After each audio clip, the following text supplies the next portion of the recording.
Okay, I might be a little late to this trend, but I think I'm ready for it.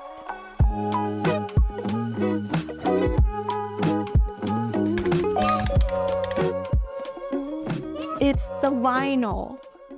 The vinyl fabric. Everywhere I've seen people making bags of vinyl fabrics, especially those clear printed vinyls. And the most requested one is totally clear. Well, there's only one way to find out, really, right?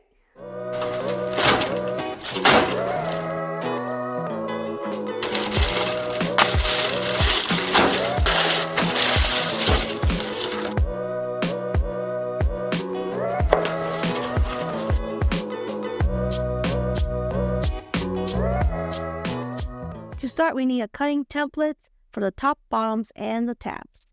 For the tops, we need not one, but 2 pieces. Here's the fabrics I'm going to use. And for marking, I'm using a Sharpie instead of my regular normal pens. Trust me on this because you do not want this to happen. Start by cutting out your fabric. Once that's done, you'll end up with the following pieces: the bottom, the 2 tabs, and the 2 top piece.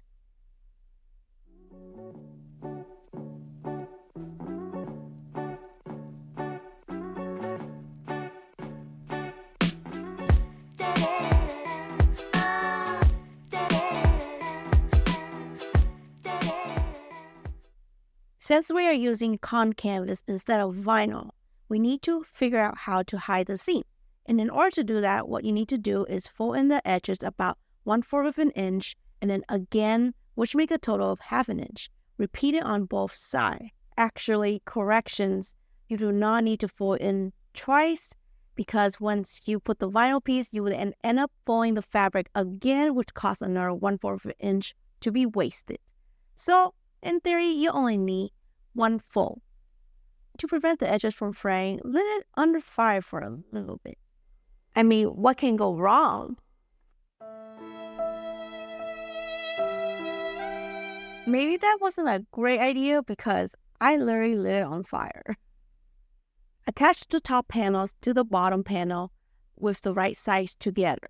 Make sure the print on your vinyl is facing the right direction. Like this.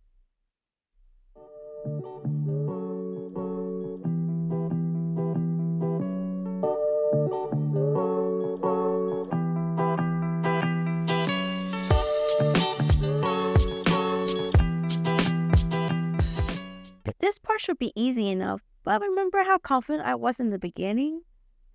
I mean, what can go wrong? A lot of things that went wrong. First, I attached the right side of the zipper to the wrong side of the panel. Then I have to seam rip. But one thing about vinyl is that if you seam rips, there will be holes in your vinyls. So, there is no way of going back. Only solution to move forward is to cut the vinyl at the place where you seam ripped. The second thing was that whenever I sew, it slips. And this is because when I was sewing, I used a straight stitch pressure foot.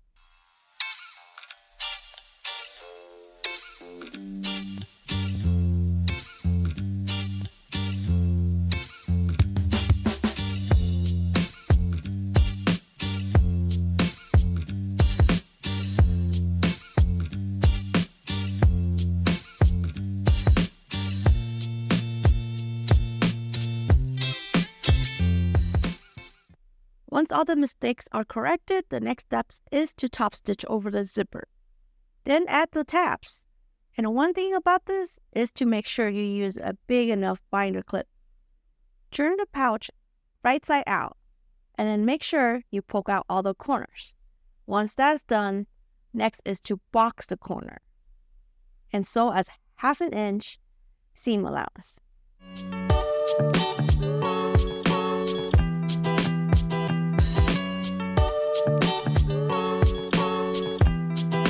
Now turn the bag's wrong side out. Unzip the zipper halfway and then sew along the 4 edges.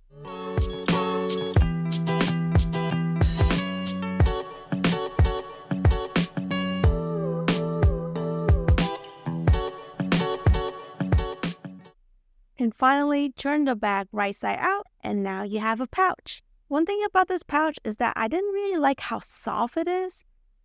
So let's make 2 more. First one will be made with wax canvas, which is pretty sturdy and heavy duty. The second one will be made with an interfacing to add that extra strength. Oh, and I forgot to mention, I'm going to time myself to see how long it takes to make these 2 pouches.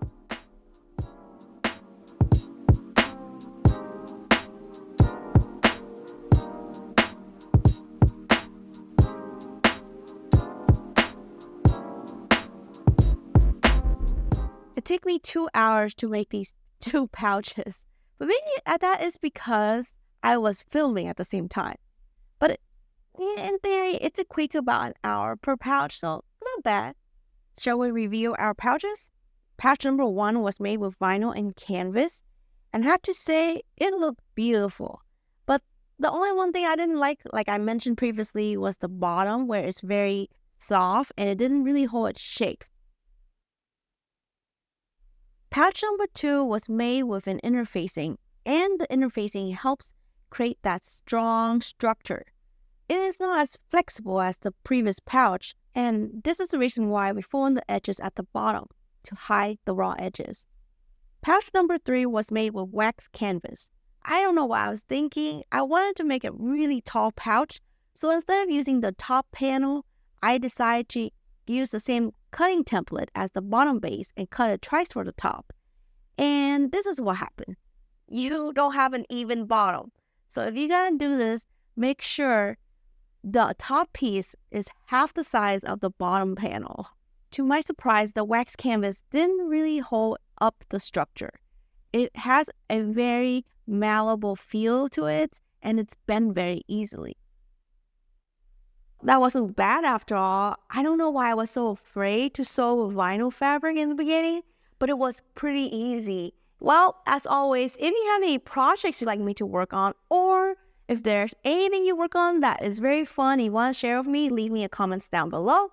Otherwise, happy sewing and see you next week!